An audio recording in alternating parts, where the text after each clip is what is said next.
welcome everyone. Thanks for joining us for this 16 Laws of Communication deep dive. Let's call it a deep dive. A mastermind? No, it's not really a mastermind, is it? I suppose it could There's be, lots yeah. of Well, we're going to spend great 16 minds. weeks studying the 16 laws. Yeah. So $1 a week, obviously. So thanks for joining us today. This is the first one. We're going to be talking about the, well, arguably the most important law. We're not doing them in order. We're going to do them in a special order. And we've got a very special guest joining us today. Ooh. Dun, dun, dun. But before we get to that, in fact, we're going to have special guests every week, aren't we? We've got some great guests lined up. Really, really good guests. I think you're going to love them. You're going to love today's guest, of course, but we've got some other great guests as well. We're going to be giving you, in addition to the book and digging into the book, we're going to give you some practical application for some of the different things in the book. And we're going to share some videos of some of you guys as well, many of you, as we go through the 6 weeks. So we're excited about this. We've been looking forward to this for a long time, haven't we? Yeah. And it's a great book. It's a great book. We'll be giving away some copies of the books as well. Yes, we got a load of signed copies, signed by John. He was very excited to join. Dun, dun, dun. So if you haven't got a signed copy of John's book, then you got a chance to win that. So why don't we jump into that right away? How are they going to win a copy today? What are we looking for? The best what? How about a competition? A competition? A competition. How about competition for the best idea for a competition to win a book? No, maybe that's putting too much on you. Well, how about this? We're going to start with connecting, okay? And you're going to see why we're going to start with connecting. Maybe why they think connecting is so important. Oh, okay. Yeah, no, that's good. I was going to say what is connecting, but maybe yours is better. Yours is definitely better. Yeah. Why is connecting so important? So you can put it in the chat on Zoom. You can put it in the chat on Facebook. Yeah, let us know, and then we'll go through and we'll pick a winner, and you'll I get... will say now that one of them will be best Christmas jumper with your book. Ooh, nice. Yeah. Is that next week? Next week's a Maybe bit not too with the soon. book. The week after. Yeah. Yeah. We got loads of signed copies to give away. John was very generous with his signing. Yes. So, first of all, if you are, many of you know who me and Susan are, but if you don't, we've been in this business for over 17 years now. Crazy, isn't it? Yeah. It's a bit hot in here, isn't it? Even though it's freezing in Florida, it's a little bit hot in here. It's warm. We've been working with John since 2010, really, we started just before. But this picture was what? Well, that's Louis. Louis just about to turn 11. So that was 11 years ago. And as it's Christmassy, I dug out some Christmassy pictures as well. And so we've been very lucky. We've been lucky sharing many great moments around the world. With John. Look how you look really young in some of these. Look at that one. That was when John came to our house after filming at the Palm Beach television studios. Remember that one? Look how young you look. You look young in all of them, actually. Okay. But also, we've had the opportunity to speak in front of lots of people around the world, share the stage with, and also some tiny audiences where no one turned up, I hasten to add. And also had the opportunity to learn from some of the world's best communicators. So people like John, of course, people like Nick Vujicic, Les Brown, that's another good one of you. Bonnie St. John, the Paralympian, the Master of Influence, Cialdini, Master of Marketing, Seth Godin. Even had the opportunity to learn from Richard Branson. But I have to say, we feel very blessed now, don't we, for Yes. the life that we get to live. But none of it would have been possible if we'd tried to work it out for ourselves. In fact, we never would have even known where to begin, would we? We wouldn't have known where to start. It's because we've been lucky that we've had people who've done it before show us the way, or show us the path to climb, at least, which makes an enormous difference. But a lot of the events, I thought we'd start with this. A lot of the events, people come up and say, I'm busy. What's the one thing I can do to become a great communicator? I get that a lot. And I think it's a question that seems to make sense. But of course, there isn't just one thing. Like, many of you are communicators, many of you are speakers, many of you are trying to sell your services when you're speaking. And it's advantageous to try and present your offer in a way that makes it sound like this is the one thing you need to know. This is the secret that you need to grasp. because it's realistic for the audience to grab one thing when they're listening to you. You can't tell them everything you've learned over 10 years or 20 years or 30 years in that area. It would be overwhelming and it wouldn't be any use to them. So you have to kind of distill it down to, one or two or maybe three things over 40 minutes that can help. But in actual fact, there's many different things, isn't there? And people can go about it in different ways. Some people are strong in this area, some people are strong in this area, and there's different ways of getting there. So that's why I think studying all 16 laws over 16 weeks is a neat way for us to go about this. And connecting is the one we've decided to start with. I would like to just interject here is that obviously Roddy is coming at this book very much from the perspective of a keynote speaker or a professional speaker, and I'm hoping that I'm going to add the element of I don't want to be a speaker on a platform, but I do want to learn how to communicate better. And I think these days, a lot of people are required to do Zoom presentations, or they're doing presentations at work, or they want to communicate better with their colleagues. So I think we're coming at it from different angles, because we all want to become better communicators, because it has such a big effect on all our relationships, work and personal. So absolutely. So hopefully everyone will have something to learn. And on that note, if there's someone that that would enjoy the series, please invite them. We'll be here for 16 weeks, so till March 2024. So it would be great if you've invited people that tag us in anything that you're sharing. So hashtag 16 laws. So we can look out and comment and say hi. And I think it'd be great to learn together. And for people that are part of the Maxwell certified team, we want them to also enjoy the experience of being part of this great team with John. So lots to learn for everyone. And I want to add to that also, we want to have fun, and it's fun to do it together, isn't it? Yeah. It's nice to do it together rather than just do it on your own. So we're coming at it from different perspectives, different experiences. 100%. Different skills, knowledge, but also we want to have fun together doing it, and we want you to have fun with us as well. Hopefully. Okay, so why connecting then? Look what John says about connecting. Connecting is job number one. That's why we thought we'd put it as law number one. Connecting is job number one. Whether you're talking to one person, speaking to a group, or communicating to a crowd. So connecting is job number one. That's why we're going to start with it. And the tagline for this law, we've put it as number one. Don't be confused. It's law number 7. So I should have probably put law number 7, week 1. I did on the schedule. I did put all the chapters and page numbers.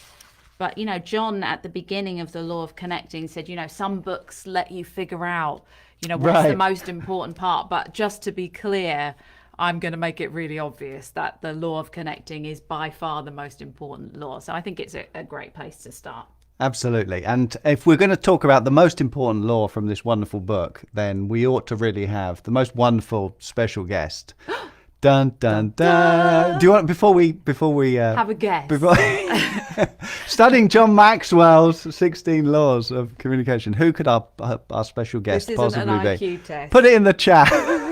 Who would be able to speak into this most important law of connecting? Who would be the most appropriate guest for us to have? Bring on Papa. Here's Johnny. You're all going too fast for me. Zoom is lighting up like crazy. Are people saying? Did anyone post anything on Facebook? So we always ignore Facebook when we've got Zoom as well, don't we? I've got Facebook open on both Look at you phones. with all your. Okay, so with the. Come on, guys. Come on, Facebook. Yep, Andrea, you've got it. Andrea Demp's there. She's first up. Okay, so shall we bring up our mystery guest? If you don't know John. Oh yeah. You've got to get to know John. You're gonna love him. Yeah, absolutely. He is such a special person, and he's such a great person to learn from. Everyone can learn from him, and particularly on this law, because he does it so well. He really does. Yeah, this is him at his best, isn't it? It absolutely is. Okay, so here we are then with the one and only John Maxwell. We thought if we're going to talk about the 16 undeniable laws of communication, then we should probably start with you. I think that's the best idea. Yeah. Well, I know the author. Yeah. I know the author. I think it's a good book. It's a good dude. It is a He's good book. dude. I think this might be your best book, John, to be honest. Well, it's just my best book because it's my last book, and I always think my last book is my best book. But you know, when you talk about communication, a lot of times people will read that book and they say, well, that's not for me because I'm not a speaker. That's me. Yeah, okay. Well, so that's a perfect example. Yes, you're not like a platform stage professional speaker, but it's for you because, I mean, think of your children. Every day you're communicating to your children. Yeah. In other words, if you are talking and you're trying to influence somebody and you're wanting to have somebody to connect with, then this book is for you. Yeah. So it's not about making speeches. It's about making an impact on somebody's life because I know how to connect them. In fact, you think of Warren Buffett, who's known in the financial world. I mean, they don't look at Warren Buffett and say, oh my gosh, he's a great communicator. He's a financial guru. And yet Warren Buffett said the most important skill you can develop is communication because he knows that every day we're trying to help people understand things, follow, influence, and it's all comes out of that communication bucket. So it's for you, Susan. When you think of all the every day, every Or day. something like this. Or your husband. Being able to communicate even just on a Zoom or 100%. a presentation at work or anything like that. Every day we're communicating. Now the question is, it's not are we communicating every day? Are we getting better at it? Yeah. That's the book is to help you get better at it. Would you say, John, that every kind of social interaction is pretty much an attempt at influence? Almost everything we do, we're trying to influence people. I think so. And I definitely am. You're trying to influence right in me right now. You're just trying Of course, of You're course. just trying to pull us along. Yes. Oh no, I think so.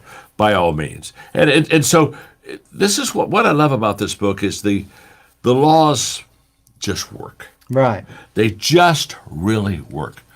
And so when somebody says, well, I've never studied this or I've never been trained in this, I just say, no, just learn the laws and practice them.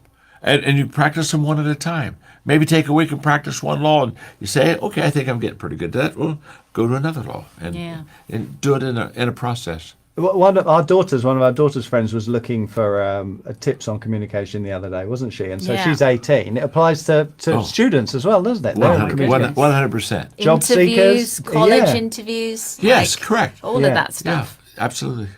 So what's your favourite law then in this book? We're not going to jump ahead, but what if you had to pick a law? What would be your What's the favourite law? most important one first? What's the most important one? Wow, now these questions are getting And then what's your well, favourite? I think the most important one is the law of connecting. It's probably the number one. When somebody says, I really want to learn how to communicate, I can in one sentence tell a person how they can communicate and improve themselves immediately. Because the law of connecting says basically that it's not about me, it's about others. If you can get over yourself, you'll become a good communicator. I mean, when we start communicating, so many times we're saying, boy, I hope I do a good job. I hope they like me. Are they Standing ovation. Are they listening? You know, in my first one, I just asked for whether they'll give me an ovation. They're not going to stand for sure. But you're so conscious of you. And here's what I know. If I'm focusing on me, I cannot connect with the two of you. So law of connecting. That's the law of connecting and connection. Right. I can't focus on you. So I have to get off of me so that I can get towards you and concentrate, focus on you, because that's where it starts. And in fact, we did a little video when we wrote this book, and I asked the producers to let me start not on the stage, but in the auditorium. I remember that. Yeah. I want it because it doesn't begin with me speaking. It begins with me thinking, where are the people? Yeah. And what do they need? How can I help them? And what do I need to do to connect with them? At the beginning of that chapter 7, talking about the law of connecting, you say that sometimes authors put great stuff in the book and just leave you to find it yourself. This is not one of those times. This is the most important idea in the whole book. Totally. I love that. Real clear. Oh yeah, just be real clear. Yeah, don't let them miss it. Yeah, it's important. And assume. And what I tell in good communication is you assume that they will miss it. Yeah. Right. So therefore, you make sure they don't miss it. But I do think it's very pertinent, like in today's society, because we're in this era of influencers, where it's ego and it's all about me and look at me. But this is really, it's true servant leadership, isn't it? It's true. And it's all about you. Yeah. But you're so right. Social media has really kind of, we put ourselves on this pedestal, and we're always showing our best picture and the best of us, which we all know. We all know. That's a bunch of BS. Honestly, really, are we that good? No, nobody's that good. And I think people, communication or leading, I don't think people want a perfect leader, but I do think they want an authentic leader. They just kind of love somebody that says, oops, got to back up. I didn't do that well. They like that. So do you remember you showed me that, we were talking about preparation, and you said there's that video of Beyonce when she turns around, blows a perfect bubble, it pops, it comes back in, and it looks really cool when you see it on the video. But Susan saw the making of that, and that was take 40. When have you ever blown a bubble? Do you picking bits off your cheek and it's messy. It's not perfect. Whoever did it, hey, they don't show you that. If it's a perfect bubble, it's 40 takes. Exactly. One of the things that really stuck with me when I heard you say it was connecting is not trying to impress the audience. So you're trying to impress them, then you're setting yourself up and you're standing apart. But connecting is meeting them where they are. When I'm done speaking, Roddy, what I really want is I want the people not to say John's amazing. I want the people to say I'm amazing. I don't want the people to say look what he's done. I want the people to say look what I could do. I want to have an empowering effect, and it only can happen if it's all about them and you, and they can, people can tell when you're rooting for them and pulling for them, and they can tell when you're not. And again, people want to feel valued. People want to feel appreciated, and I think that's what we do in our teaching and communicating, is let them know that. Let them know that right on the front end. My name is John. I'm your friend. Let's start there. Let's close that gap. We don't need fans. We need friends. But you also, though, need to deliver some value to them, don't you? So it is about providing value to them. So one of the things that people often say is, I want to be authentic. I'm just going to speak from the heart. And if you have no experience in doing that, you probably... a lot of times I say the heart's not that good. Hey, try a little bit of the head. Could we have a little preparation? You know what I mean? How long are we going to sing Kumbaya before we get going somewhere? Exactly, So you are connecting, but you're equipped to provide value to them. You are... Well, in fact, let me just say this on the law of preparation. I think, Roddy, it's an insult to people not to be prepared. Right. It's kind of like you're my audience, and I don't think you're worthy of me spending a lot of time to deliver my best. So what an insult that is. So I think that we prepare because the people are worthy of our best. It's a way of honoring the audience. It's right. I love that. It's a good phrase, way of honoring the audience. I agree. So I think if you're going to speak from the heart, prepare from the heart first of all. Do all your prepreparation from the heart, and then you can speak, like not making it up as you go along, but from heartfelt ideas. Wonderful. Totally agree with it. So the most important then, the law is the law of connecting we've established. So what's your favorite after that then? Is that... Well, I love the law of anticipation. Oh my gosh, You are so good at that. You are so good at that. When you can't wait to say it, the people can't wait to hear it. And I you know what? I have a lot of kid in me. I really we know. Really? It's sometimes I look and I say, I wonder if I'm ever going to grow up. I wonder if I'm ever going to get sophisticated. I hope not. I don't. And there's something about there's something about something that's going to really be good, and you really want to tell them, but that if you can just let them wait a little longer, it's kind of like Christmas. If you open up your gifts on December the 4th, right? Christmas isn't going. But there's something about 10 days, 9 days, 8 days, and I think in communicating. First of all, I get a lot of joy in adding value to people and helping them. And so it's kind of like I could hardly wait to share this with you because I know it's so good and it's going to help you in that whole process. But the more they see I'm excited about what I'm going to teach them, the more they get excited about what they're not even sure what it's going to be. But they just, it raises that anticipation. And I think that when people anticipate greatly, when they receive it, it has a greater impact on them. Right. It's kind of like, oh my gosh, this was worth waiting for. Oh, I had no idea. So I think when I do the power of the pause, or when I hold it, or I'll start to say it, and I'll kind of come back, and then I'll bring it back out again. Every time I come back to them, they're leaning in a little bit more. It's kind of like I'm about to jump here if you don't tell. And then when you tell them, it has such an impact upon them, because you made what you're going to say so important that when you say it, it's kind of like, I'll never forget that. I was set up to remember that. And I think that's what the law of anticipation really does with people. I think you do that so well. One of the things that you said just a few months ago, I picked up on this. You said that, like, we were talking about information, and it's not all equal in your talk. Not all of it's equal. Some bits are like your best bits that need to stand out. How do you make them stand out? Well, the law of anticipation is one way to do that, isn't it? Yeah. So, oh yeah. All information is not equal. Yeah, you can't just deliver it all the same, because you drop a bomb and they just miss it. So what you do is you look at your talk or what you're going to say, and you say that here are 2 or 3 things that I just want to make sure that they get. Roddy does this teaching where he's using one of your videos, and he clips the teaching just to, make the point. But you're in the middle of a story, and every time he does it, people in the comments are like, "What are the 3 things? That's a Troy story. That's exactly. Come on. What are you? Because he just cuts it off, and people are like, "What? Yes, how can you do this? You're holding out on me." Yeah. Yeah, it's so good. I can still remember this when our children, literally, when our children were in grade school. One year during Christmas holidays, I decided to go to the nail place and on my toenails have them put Christmas, like an angel or a Christmas bulb or a Christmas tree. We need a picture as proof. Right. Where's the picture? Where's the picture? And so, of course, I put my shoes back on. I picked up school, and I said, I am so excited about Christmas. In fact, I'm so excited I couldn't help myself. I did something that just brings Christmas to me. Those kids, the next few, I wouldn't tell them. And for the next few days, they're trying to figure it out. And on Christmas Eve, I took my socks off. And they saw. And now, what's a tradition? Now, about 3 or 4 days before Christmas, we take the children, the grandchildren, and we rent out a nail salon. And Margaret, we have brunch brought in.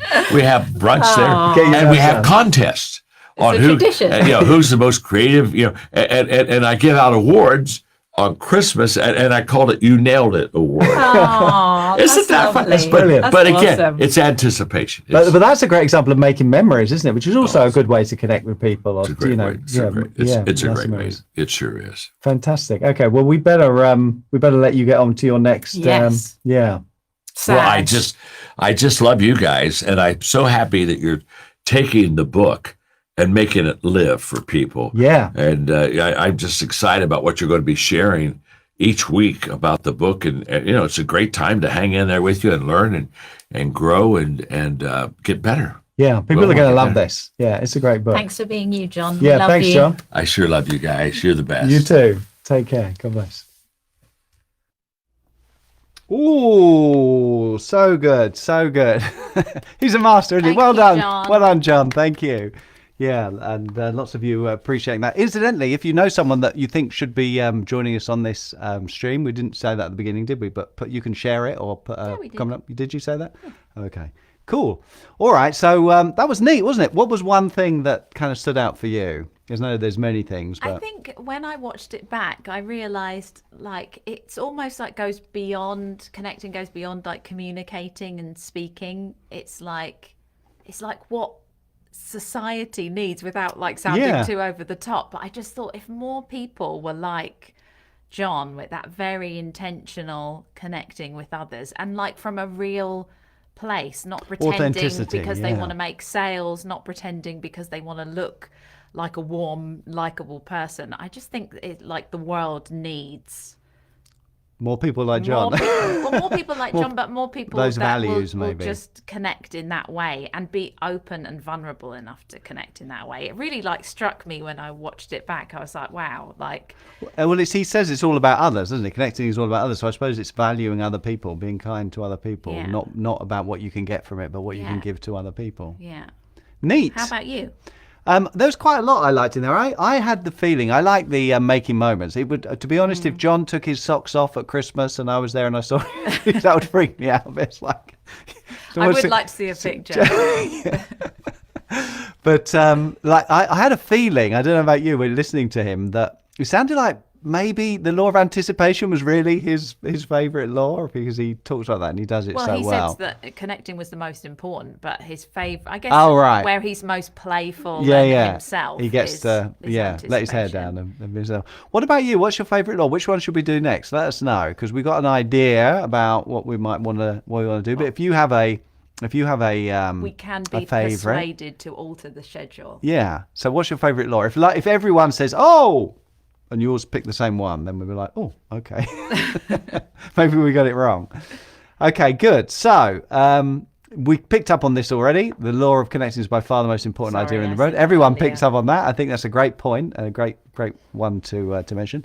One of the things that John says, like, if you haven't read the book, you got the book. If you haven't got the book, get the book, for goodness sake. It's a great book. You can get it on Amazon. You can get it wherever you get books. You can get the book. It's a great book. I shall pop the link in the comments to buy the book. Or you could win a free signed one today. I can't remember what the competition was now. What was it? What did we say? How are we going to charge if we can't remember what the thing was? To define law of connecting. What does connecting mean to you? Yeah, what does connecting mean to you? So you could win one, but if you don't win one, you can always buy one. But just that chapter, start with read it how you want to read it. But if you did nothing else other than start with chapter 7 and just read the first page or two, there's some really great stuff with regard to foundations of communicating. And he talks about the difference between good teachers, average teachers, and great teachers. And I really like it. It's funny, Susan and I both, when we're looking at it, it's like, oh no, I like that bit as well. Yeah. What does that mean to you, or what stuck out for you? I just think it's a really good example of like when someone really connects. So he talks about in the book that, he's at college and, you're picking the class based on the professor, not necessarily like the content of the class. It's like whoever you connect with best, and the same applies for communicators as well. I think it's great because we can all relate to that. I mean, who's your favorite? You must have a favorite teacher. I had probably one that I remember as like favorite teacher. All the other rest were a pain. Not very inconvenient. No, not at all. But the teacher I can remember, Mrs. Bishop, when I was probably 10 or 11, and all the kids loved her, and she retired like after about 1 year, and we were all sending her Christmas cards for years. And years after that, she really stood out. And John says, good teachers care about their topics. Great teachers care about you. Isn't that a wonderful way of summing that up? They care about you. And so if we love that, we respond to that. People that care about us, then we feel that connection. We lean in. My not that you were not going to ask me, but I'm just going to offer Which is your favourite teacher, My Susan? favourite teachers, I had two. Of course, they were men. Mr. Gillett and Mr. Lowe. They taught physics and biology. So this was in what we call secondary school or high school. 12. They were both quite handsome, so that was part of the connection. But they were like, they would have their lunch in their classrooms with the kids. Right. So instead of going off into the staff room, and like Mr. Lowe would like let us nick his chips. So, he'd be having his dinner and talk about down with the kids. And also I didn't have money, so I couldn't, we came from quite a poor family. So like I didn't have money for school lunches. So I had to bring a packed lunch, which was just like the worst. And it just meant so much that he let me eat his chips, and because of that I really enjoyed the class, and because you feel like that he cares. And they really came to our level, like they would chat to us like human beings instead of teachers telling you what to do. So that's lovely. And it sounds obvious, it sounds simple, but I think it's worth kind of stating anyway.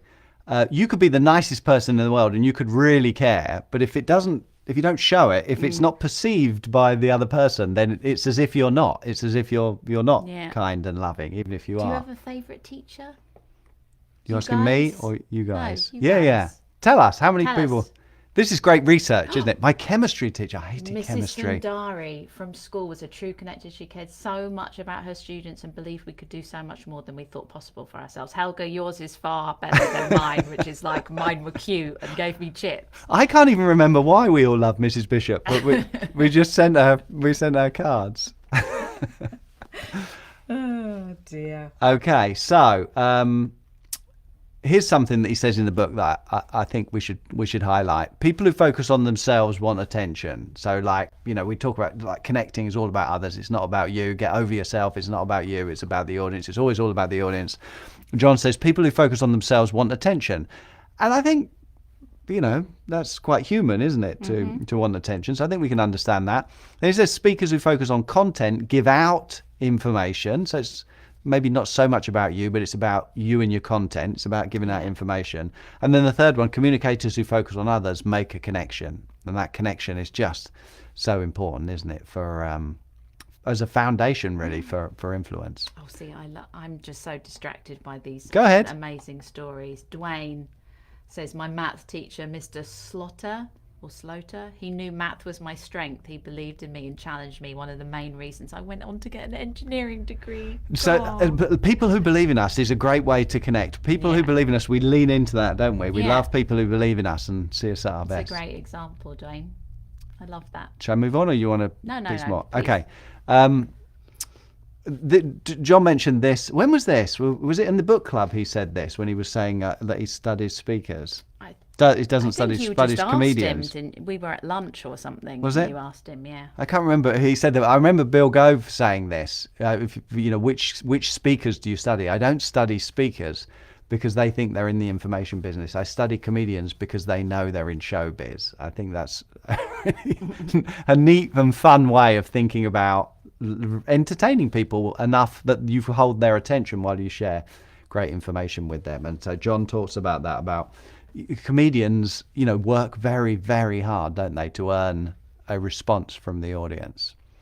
I got another video to play. Can I play another video, John? Oh yeah, of course. So this is like a clip. Some of you will have seen it before, but the sound is bad. The sound is Susan at the back of the room with a video camera. You're welcome. Do you remember? But it used to be. We never used to get the professional videos. I don't even know if we got them in the early days. Yeah, a lot of the things weren't videoed. So we always had a camera, and I would film when I could, and then when I was on stage, obviously I'd ask Susan to do it. And you were a trooper. You were always there, like filming. That's your arm, if you haven't got a tripod. It's like... Anyway, this video clip is from that. So the sound is bad, but is like quintessential John, I think. It's really, really, really good John. So watch this. It's very short. Why are they so good? Why are they so good? Why are they? And I came to the conclusion that all great communicators, they're different personalities and styles and stuff, but all great communicators have the ability to almost instantly connect with the people they talk to.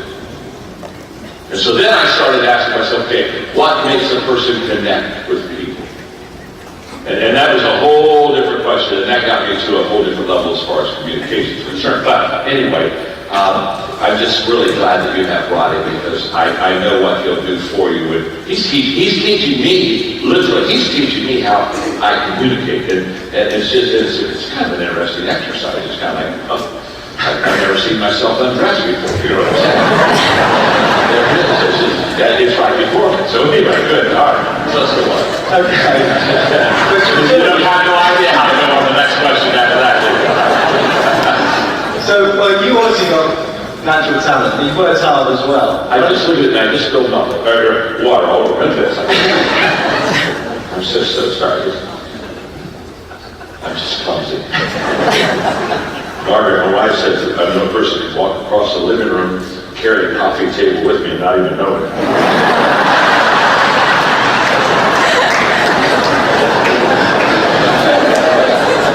Sorry, I'm ready.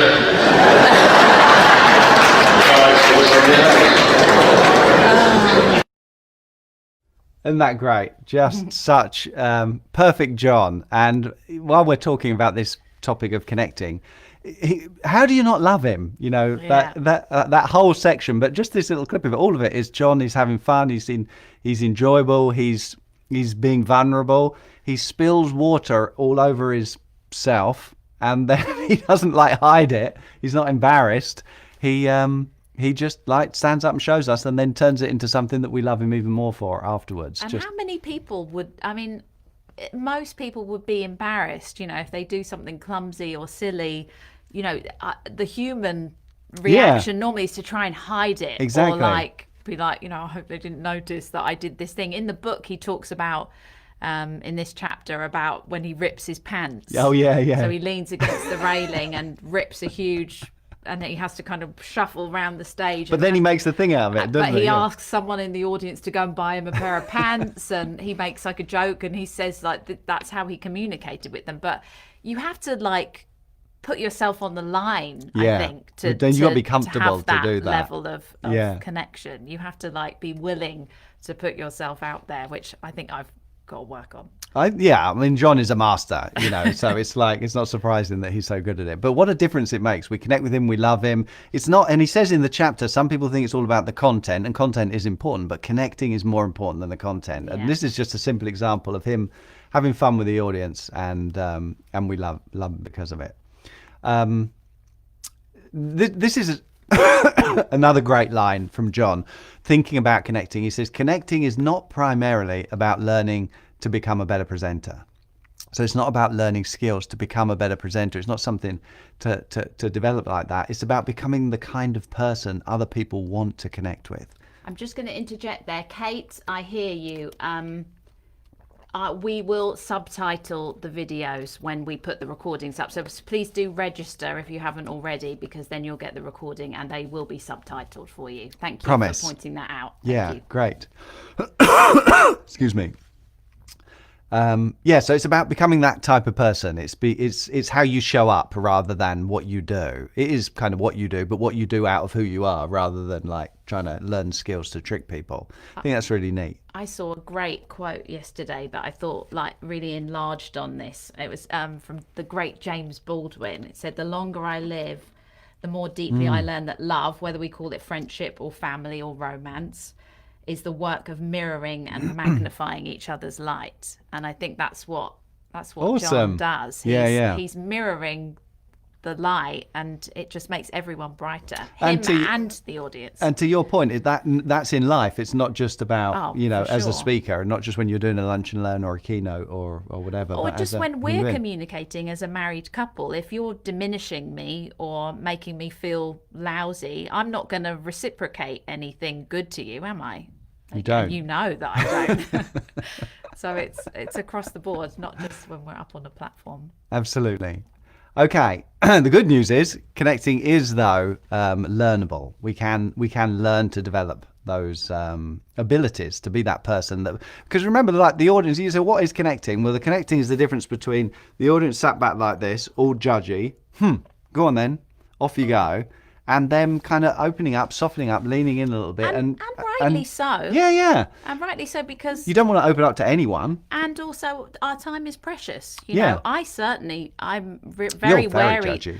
Well, I would say that now I'm much more intentional about who I listen to. Yeah, I think that's good. Holding off a little bit and making sure that it's the kind of person that I want to learn from. But when somebody is like John, when they are funny or enjoyable, or they care about you, when they take an interest in you, it's very difficult to resist that. It's almost like you can't help letting them in and leaning forward, isn't it? It's very, very powerful. So connecting is a learnable skill. We can learn to relate to people. What do they relate to? They don't relate to your success at the end. So if you're a billionaire and you say, "Good news, guys, I'm a billionaire. I've learned how to be a billionaire, and I can teach you." Maybe if they're a billionaire, it's a bit extreme. You probably would excuse their personality to learn from them. Is there another bar? Maybe is there any more of that? What was I saying? Oh yeah, but if you're a billionaire, the end result, you look at the trophy I've got. And I'm not telling you this to show off, but let me tell you how you can get it too. We don't lean into that. We don't connect to that so much as, this is the struggle I went through, and this is how I overcame the obstacles, and this is the mistakes I made. is what we relate to, because that's where we are. You know, we're struggling, and if you tell us about how you were struggling, we can relate to that. We're struggling and you tell us how you've won and your life's extraordinary. Maybe we admire you, but you're obviously made of different stuff to us because we're struggling and we do things that we're not proud of. So that's where the connecting happens, as you said. So it's not impressing. It's not impressing. I love this. We covered this on last week's Take the Stage Facebook Live. After dinner with Mr. Gladstone, this is Winston Churchill's mum. She had dinner with Mr. Gladstone one night and Mr. Disraeli the next night, both two prominent British statesmen. After dinner with Mr. Gladstone, I thought he was the cleverest person in England. That's impressing. But after dinner with Mr. Disraeli, I thought that I was. That's connecting. And that just such a wonderful illustration of the difference between the two. After dinner with Mr. Disraeli, I thought that I was. So a number of different ways that we can connect. John covers some great principles in the book. I've kind of summarized them, some of them for us to look at and for you to apply. Number one is using humor. Using humor. When we're having fun, when we the audience are having fun, then it disengages that judgment that we were just talking about. Les Brown says humor disengages the ego. Humor disengages the ego. Robert Henry said, every fledgling speaker asks, do I have to be funny? No, you don't have to be funny, only if you want to get paid. And this is amusing, but there's a lot of truth in it, and it highlights this idea that having fun, allowing your audience to have fun while you're sharing your pearls of wisdom is higher value than you just kind of dumping content on them and them kind of slogging through trying to stay with you. We enjoy. I mean, which do you prefer? Yeah, definitely. Even if you're interested. Lighter, yeah, it makes a huge difference. So using humor is a great way to connect with the audience. John says when the audience is laughing with you, then it's impossible to not be connected. It's irresistible to lean into that if they're laughing with you. Another way, John talks about this again right at the beginning of that chapter, doesn't he? Affirm the audience. John says in the first 30 seconds he tries to find a way to encourage them, to make them feel good. Yeah, he says when you walk into a room and greet others, which phrase best expresses your thinking? Here I am, or there you are. Yeah, that's brilliant. That. Yeah. That's how you affirm the audience. It's like, it's perspective, isn't it? I was driving along yesterday listening to this chapter on Audible, and while I was driving, I put on voice recorder and recorded that so I wouldn't forget, and I forgot. So I'm glad that you picked up on that. Making someone feel like they're the only person in the room is really powerful. And you can do that with an audience too. Definitely. Yeah, you can either make them feel stupid because you're trying to impress them, or you can make them feel good about being who they are, encourage them and affirm them. I had something else then, but it's gone. So let's move on. I'm sorry. Like affirming them could be, like John says, put a 10 on their head. See them at their best. See them as they could be, not as they are. If you see a person as they are, you only make them worse. But you see them as they could be, you help them to become all that they can be. Goethe said that, didn't he? Apparently. So see people at their best. We love that. We love people that believe in us. Les Brown says all the time, if you've seen him speak, I guarantee you've heard him say, there's something special about you. There's greatness in you. We feel good. Didn't you love that example in the book where John receives the Horatio Alger Award, is it? Yeah. And everyone else that receives the award kind of, says thank you to the society and blah, blah, blah. But John thanks them first of all and then immediately goes to the students who are in the back of the room and spends like the next 10 minutes. Yeah. Basically the students that are receiving the kind of scholarships and I think it's like 245 million they've paid out or something to help. Oh, as much as that. Wow. Yeah. It's amazing, but isn't it? he's talking to the students the whole time. Yeah. And it's just a completely different angle, isn't it? Yeah. Just to love it. Focus on them. A way of being. So there's something special about you. John says, we talked about this the other day as well, I never ask the audience a question they don't know the answer to. Why? Because he wants them feeling that they're great. He doesn't want them looking up at him thinking that he's great. So that's another great technique. Another one, connecting on common ground. We like people who are like us. We like people who are like us. We like people that are similar to us. We like people that we feel are like our kind of people. And everyone's different. and everyone's the same, and our differences are far smaller than what we have in common, but we tend to focus sometimes on the differences, don't we? And then it's like, well, they're not my kind of people, when actually we still have a lot in common with them, but it seems like we don't. And then when we focus on the things that are the same, they're like, oh yeah, they're my kind of people. She gets my pain.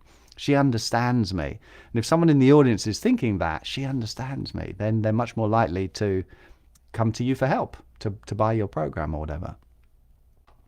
The opposite of connecting is challenging people's beliefs, isn't it? If you challenge my beliefs, then I feel like you're attacking me. I feel like you're challenging me. And so if you tell me that what do they say? Religions are very divisive, isn't it? Or politics. If you tell me that you love your religion, then that's one thing. You love your religion, then maybe I love my religion. That's fine. But if you tell me your religion is right and mine is wrong, and you're directly challenging my beliefs, then that creates that, and it's very. John's so good at that Yeah. as well, because he obviously has strong personal beliefs, but you never feel That he's like forcing them he's on forcing you. them. And actually that makes, and I can say this from experience because I didn't have a relationship, and obviously everyone has their own beliefs, but I didn't have a relationship with God when I met John. Nor me. And because of the way John presented his faith, it made it possible to make a connection, because he didn't like throw it at us all the time, and he loved us unconditionally and was really interested in us and spoke about it in such a,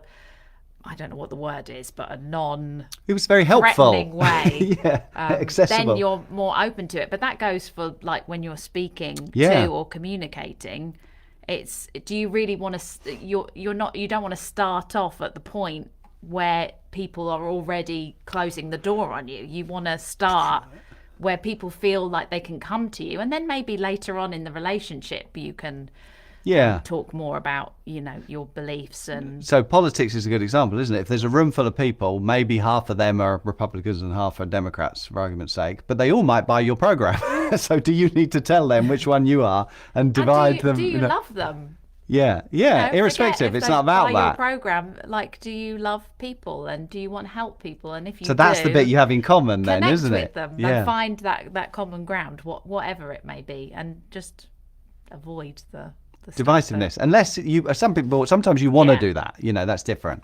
But that's not, and I think that's the thing with this, is that's not John's style, and that's Yeah. not the kind of approach that Yeah. that Roddy teaches in the Maxwell Leadership Certified team. So Yeah. that there are Inclusive. people that market very divisively, Yeah. and want a strong reaction and want people to pick a side, but that's not the Maxwell way. And very often, on the internet, you see that on social media, because you can say, this is me and this is what I stand for. If you don't like it, because they can just leave. But if you're speaking to a room of people, Yeah. especially if you're paid there, you can't say, this is me and this is like, if you don't like it, then no, you've got to serve everyone. Yeah. So it's not like they don't just peel away. Well, Especially they if they're could. but- paying you or something Exactly, like that. yeah. So another way of connecting is shared emotional experiences, and people miss this. Being human is great common ground, and what's very human is making mistakes, the mistakes that you've made. So that's a great way to connect with any audience of any age, being able to find that common ground of, these are the stupid things I've done and this is what I've learned from them. This is what's helped. John talks about in the book this simple feel, felt, found, doesn't he? I can't speak in front of other people. I know how you feel. I felt exactly the same way. But what I found was, if I stuck at it, even though it felt uncomfortable, if I kept moving through that process, then gradually those feelings changed, and I realized that I could really help people. So it worked for me, and I think you'll find the same thing is true for you. So where is the connection there? The common ground of fear.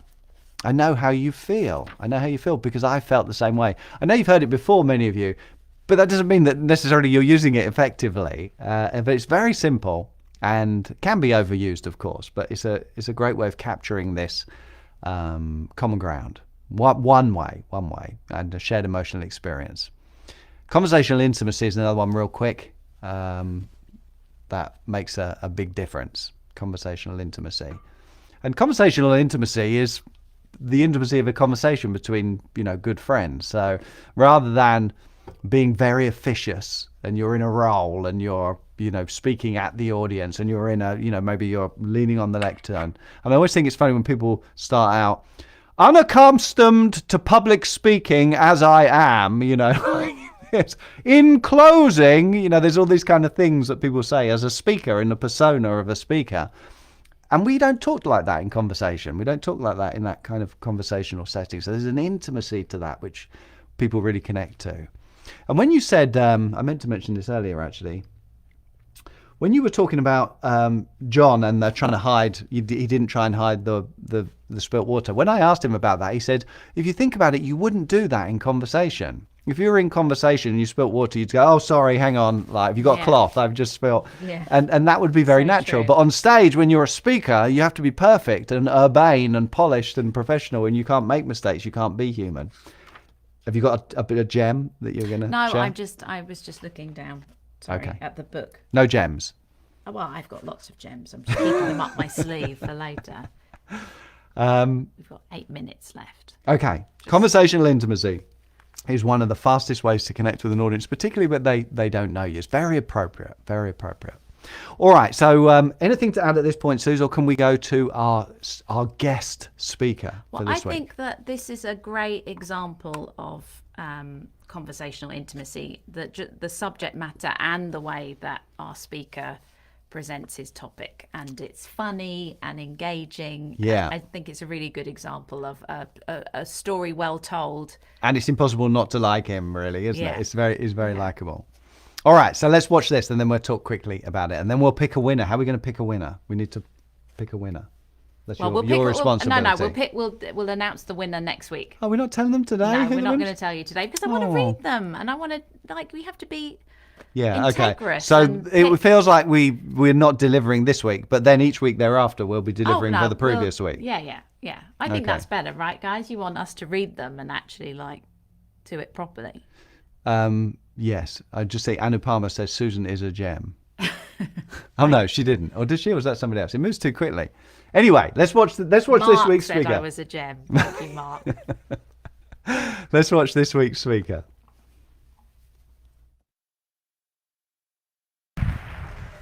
Ago, sitting right where you are at today and hearing John for the very first time say that the number one word that every individual loves to hear is their very own name. I'm a school director of 300 students, and as I walk the hallways and the walkways in and out of classrooms, my children approach me and they call me Mr. G, and I call them by their name. I pride myself in knowing each and every one of their names. David, Daniel, Sophia, Mr. G. Their faces light up with a great big smile. I call that the Christmas tree effect. Every Thursday, I have prospective parents who come to our school, and I give them the grand tour of our campus. I show off our children how great a school we are. Well, that particular Thursday, I had 10 adults with me visiting our campus, and I happened to walk over to a kindergarten classroom. Now, let me tell you, in that kindergarten classroom, there was a sweet little girl that had enrolled late in the school year. She'd only been with us for 2 weeks. So guess what? I hadn't memorized her name because I had nicknamed her the kid with the cute curly hair. And I love the little girl. So as we walked into that kindergarten classroom, as all children did, they jumped up out of their seats, they ran over to me, hugged me, and I called them by their name: Ezra, Emery, Bethany, Elena. They lit up, the Christmas tree effect. And wouldn't you know it, that right there, smack in the middle of that classroom was the kid with the cute curly hair. She stood up with eyes filled with expectation and great hope. She approached me and she said, Mr. G, do you know my name? I looked at her with a great big smile and I thought, seriously, kid, you're putting me on the spot in front of all these adults? But I didn't do that. I was intentional. I wanted to connect. So I quickly got down on one knee. I looked at her straight in the eyes and I said, sweetheart, not only do I know your name, I know that you are one of the cutest, smartest kids on this campus. She said, really? I said, yes. And I said, guess what? I've got some people visiting our campus today, and I want to show them how great our students are. Would you help me? She said, yes. I said, sweetheart, I have heard that you're a great speller. She says, I am. I said, would you help me spell something today, sweetheart? She says, yes. What would you like for me to spell? Your name. Spell your name. The kid with the cute curly hair said Isabella. I said, Isabella, you did a great job, sweetheart. She said, you did know my name. You did know my name. That goes to show you that a person's name is the sweetest and most important word in any language. Thank you very much. Great job. Great job. Well done. Thank you. Thank you. Wow. So good. So good. That was awesome, wasn't it? And how do you not like him? Like we said, do you connect with him? Absolutely. It's funny. Got It's standing enjoyable. O. Yeah, it was Good job, wonderful. Milton. Good job. Yeah. Okay. So that's an example. We haven't got the special prize here, so we'll skip that now. We're going to go back to that as previously discussed. But Milton is presenting there at one of the Maxwell Leadership Certified Team events. They're twice a year. He's one of our March. team members. He's one of our team members. There's like 50,000 of them now. It's March and August.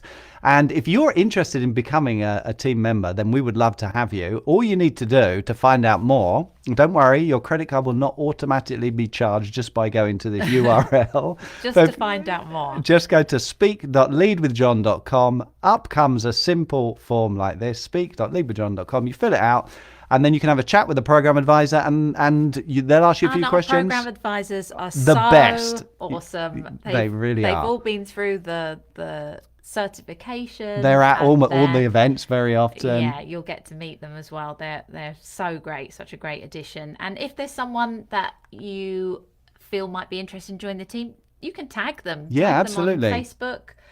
You can send them the link to register for this mastermind, because we'll be together for the next 15 more weeks. 50 more weeks. Yeah.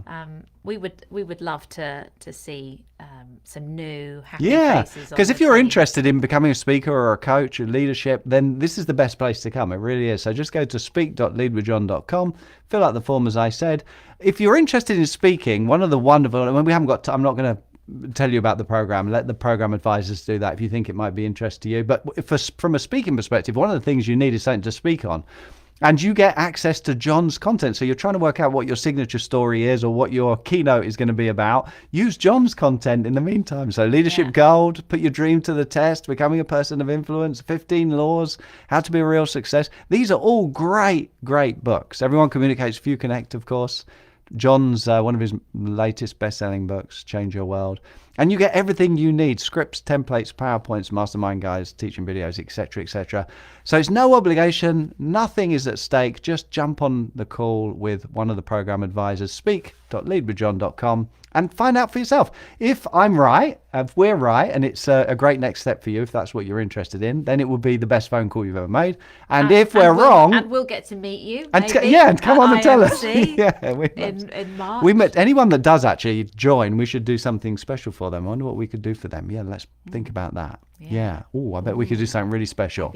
Maybe a lunch or a... Yeah, or maybe something really special. Well, let's talk offline. Don't say too much now. So speak.leadwithjohn.com. If we're wrong, it's cost you like 5 minutes of your time, but it's And worth maybe it. the people that are already part of the team, if you want to pop in the chat, Yes. what you think about the Maxwell leadership. That may Because, encourage them. It's nothing like social proof, I don't is it? think I'm biased because I'm technically not on the team. You're a faculty member. You're the speaker trainer. But I'm still judgy, like miserable Yeah. English cynics. I'm still... But I think it's just the best community. I've never seen It really anything is. like it. And I think if you want to be a better communicator, There's no one better to learn from than John, is John there? is Like, just without a shadow of a doubt. chef's kiss, masterful. It's 11 o'clock. We need to wrap It's up. 11 o'clock. We We've have gotta to go. Thanks, guys. We have to go because we promised that we're we going to... wouldn't go over time. We can't go over. So we'll see you next week. Thanks for being with us. What great fun we had. I hope you've enjoyed it. Look forward to seeing you next week. Bring someone with you. 10 a.m. Eastern. You can join us on Zoom or YouTube or Facebook. Please share. Please share the link to register. It would be great to see people that aren't on the team Yeah. joining us. Use the hashtag 16 Laws. I'll see those posts and Roddy will see those posts so we can comment and interact with you. So next Saturday, which is the 16th. 16th, 10 a.m. December Eastern. 16th at 10 a.m. Another great guest. Great Yeah. guest. And several guess who it could be. great videos. Yeah. Okay, we're over. So we've got to wrap up. Thanks, guys. Thanks so much. Lots of love. Have a great See you soon. Saturday. Take Have a care. good weekend. Bye-bye.